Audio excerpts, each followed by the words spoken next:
Hello, I'm Kelly Collins, and this is my lab report for Physics 2, Lab 5, Magnetic Braking with Faraday. This lab's purposes are to observe the interaction between the falling magnet and the tube of an aluminum hole, compare a magnet falling through a non-ferrous tube and a magnet falling in free fall, and simulate the magnetic falling through a nefarious tube using glow script. These lab results are that an actual magnet falling through a nefarious tube takes 1.4 seconds, while a simulated version with perfect conditions take 1.307 seconds. In this lab, the fundamental physics principles we use are Faraday's law combined with Lenz's law, the Biot-Savart law, and Newton's law. We use Faraday's law to find the current in each ring of the tube, while we use the Biot-Savart law to find each ring's magnetic field. We use Newton's law to find the force exerted on the bar magnet by the aluminum foil tube. This lab's procedure is to first find the north end of the magnet using a magnetometer app. Then we suspend the aluminum foil roll and suspend the magnet above it. Next, we record a video of the magnet falling through the tube.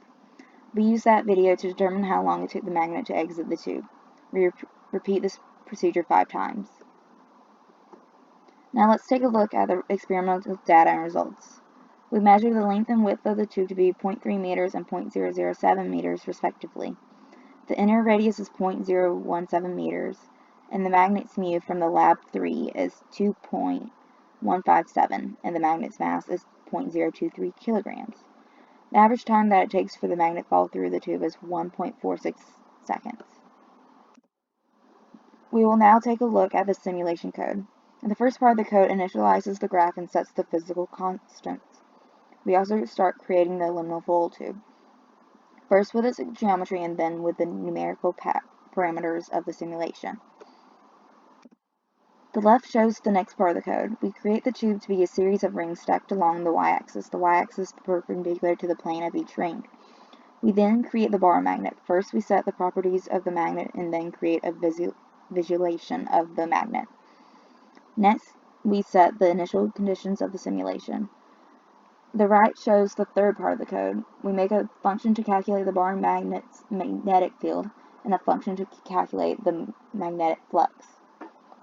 We have the final parts of the code on the next slide. The left shows the fourth part of the code. We create the simulation loop, including motion prediction and visualization. We also create the gravitational force and magnetic force on the magnet. On the right shows the final part of the code. We compute the typical B field at each ring and the net force on the magnet. We combine all this to create the simulation velocity time graph of the magnet as it drops. Now let's take a look at the computation model and the simulation interpretation.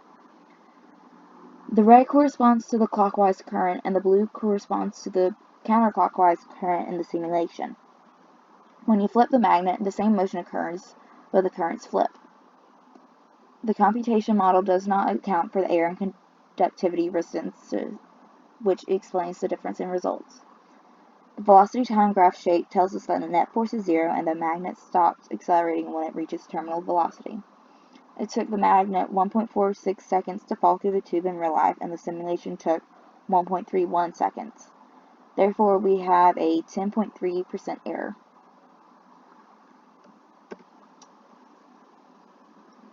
In conclusion, when the conductor's resistivity is reduced as close to 0 as possible, the induced current increases and causes the magnet to fall slower.